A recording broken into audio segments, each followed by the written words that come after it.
G'day friends, welcome to today's video. I'm actually going to break down in very simple, straightforward ways how to doodle a couple of Halloween things. So if that's something you're interested in, we're going to break them down and then we'll put them together in an illustration at the end. So the first thing we got here is a witch's hat. And I find it really easy if you just draw like a kind of a flattened out oval shape on its side.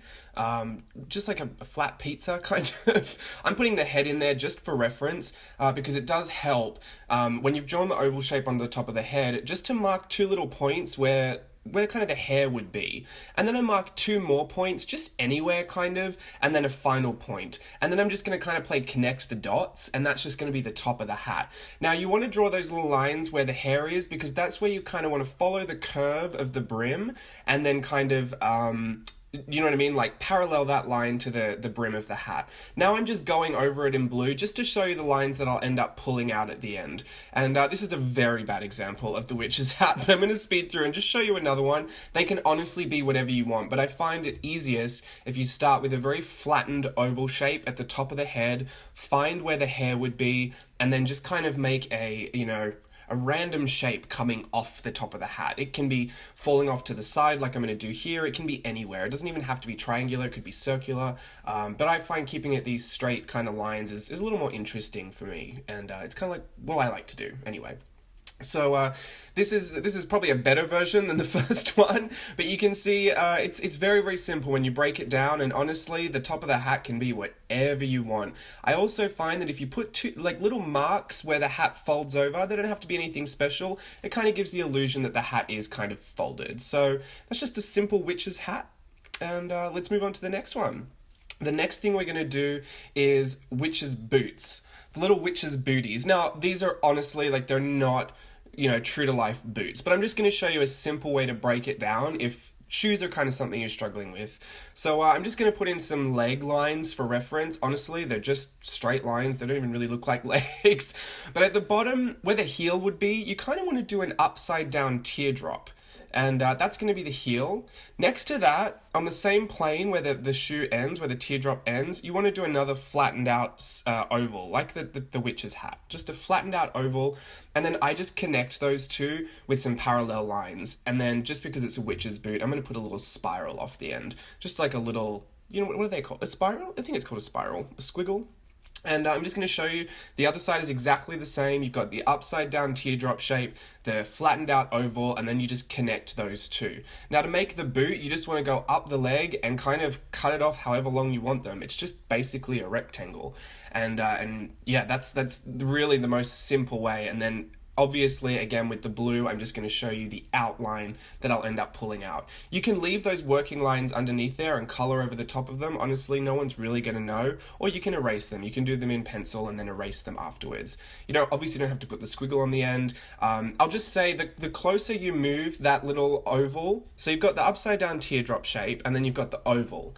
If you move that oval closer to the teardrop shape, it's going to be a more pushed forward kind of, like the arch of her shoe is going to be, what do I want to say? It's going to be like a higher heel. You know what I mean? Like, it's going to look a little bit more, I'll show you here. I'll put the teardrop shape a little bit closer. It's a very steep angle. So it's kind of a higher heel boot. And if you put if you make the teardrop shape shorter and you put the little oval shape further away, it's going to be like a flat, a kitten shoe, a kitten heel. Also, putting little crosses on is great for shoelaces. They don't even have to be, in any like particular order. I just find that an easy way to do a witch's boot. We're going to do bat wings now. Bat wings can be a little tricky, but if you break them down this way, I find that they're actually really, really simple. So what you want to do is it's a V upside down, but you just kind of curve the lines. So it's more like, how you draw birds? Just draw one upside down. Like a stick figure bird, you just kind of draw those weird little lines. I put a little hook at those two, just because that's the way I like it. And what I've done there is a W shape, but I've also rounded out those lines. So if you just think of it as drawing a very rounded out V and a very rounded out W and connecting them, honestly, it's the quickest and easiest way to get a bat wing. Now, I just add these lines in as kind of the veins of the wing, but you don't have to add those. And I'm just going to show you the outline again in blue. I usually do like a parallel line to the top and then I just leave the bottom as a W. I want to show you as well, if you force the proportions in a different way, if you make the top part steeper or if you make the W, longer, or one of those legs of the W, you make it super long, you can get a really interesting effect too, all using the same principle. So here I'm going to show you, I've just forced that shape, at a more severe angle. I'm still using the same principle, the little hook, I've got that V shape, but it's a lot more curved. And the W, you can see I took the first leg a lot further down than I did the second. And I find that this just creates a bit more interesting shape for the bat wing. So that's something I like to do. Honestly, just think of it as a rounded V upside down and then a rounded W, and you'll be pretty good, I'm sure. Skulls, super simple. You want to start with a circle, and then you just want to put a square or a rectangle at the bottom of that circle, and that's your basic skull shape. I mean basic as in very, very basic. Just pop in two eyes. They can be far apart or small eyes at the top of the head, wherever you want. I find a nose that's a triangle is cute, and then I just put like a line with two little, marks on it. And this is the most basic way that I would draw a skull. Obviously, you can take it further and you can push the proportions, and I'll show you a couple of other variations. But this I find is a very, very simple way to do it. Just the circle and the square at the bottom, and then just add in your really, really simple features. So we're doing it again. I've got the circle and the square, and I've just marked out the features, but now I'm just being a bit more loose with how I trace it. And this is going to give you a more organic look. Obviously, if you change the shape of the eyes, if you kind of make them slant down more, it's a little more sinister. And then I find if you just put a little squiggle at the top with a little tail hanging off that squiggle, that's a good crack in the skull. It's kind of an easy way to do that too. And I'm just showing you here the proportions. You can do small eyes far apart, you can do large eyes, you can do a big nose, a small nose, you can trace it really, really rough, or you can trace it very particular, but you can get a ton of different variations if you just play with the simple idea of it. So I encourage you, if you don't like the look of it, try it, but also bend the rules, bend the proportions a little bit, and maybe you'll find something that you like better. Now, stars, honestly, this is how I learned to do stars. I think a lot of people learn to do stars this way, and you can just freehand it and try and get it perfect. But I think a more interesting look for stars is if you just go nuts and do whatever you want. Just like that. I find that it's a lot more whimsical, it's a lot more playful, and a fun detail to add to the stars is draw a center point and then draw lines from every point back to the center point. This is going to make your star three-dimensional.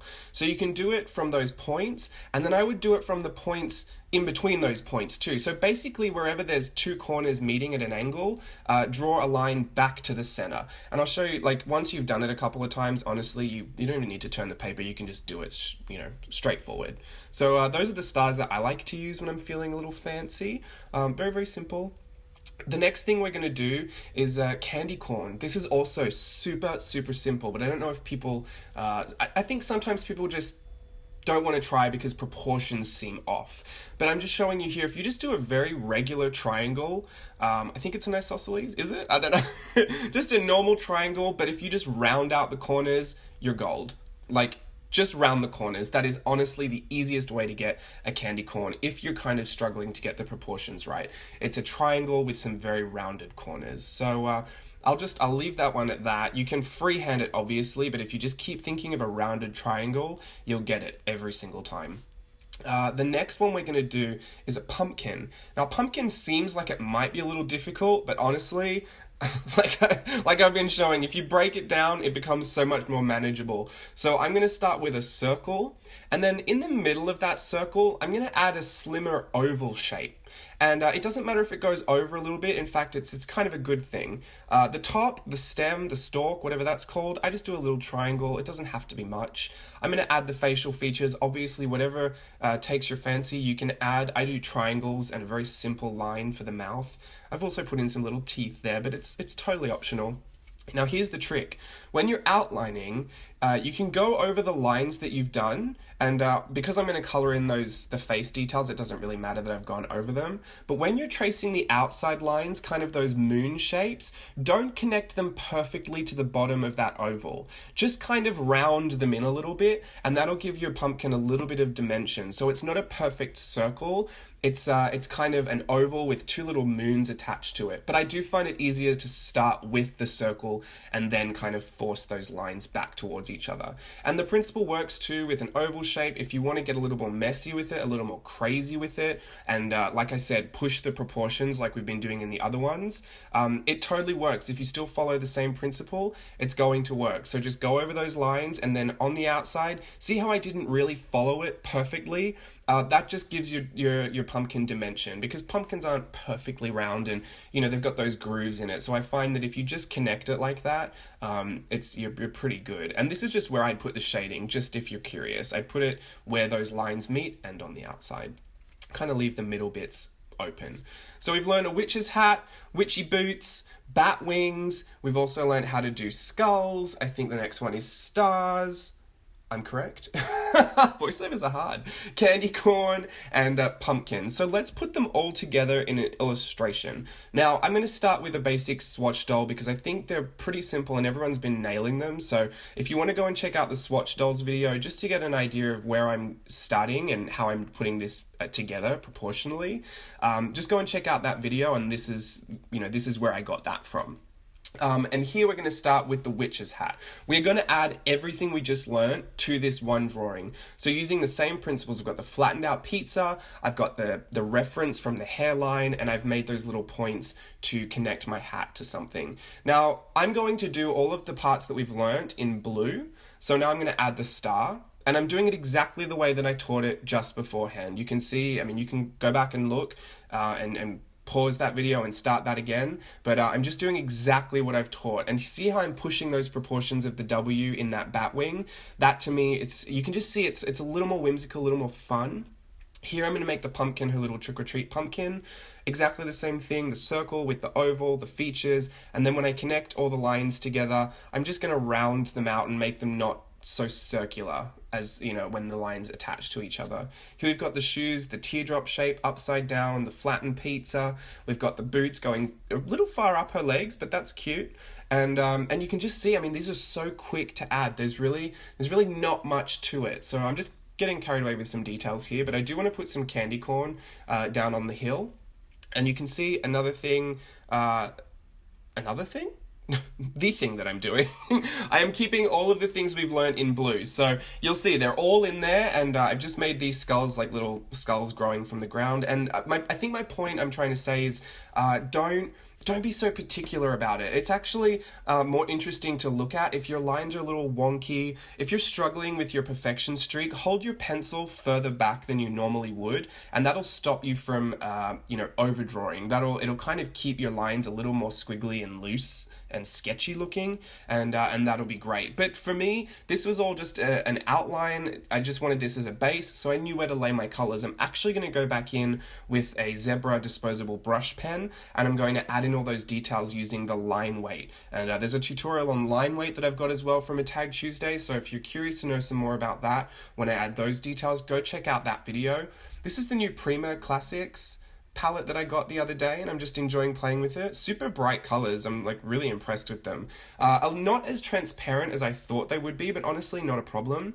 And the one that I'm doing in the background is Daniel Smith Moonglow and some Kyanite Genuine. Just love it. There's nothing better than an artist grade watercolor, right? So if you ever get a chance to try some Daniel Smith, please just enjoy yourself and go nuts. So here, this is going to help me when I pull out all these details. If I'm using varied line weight, it's just going to keep it a lot more sketchy and loose.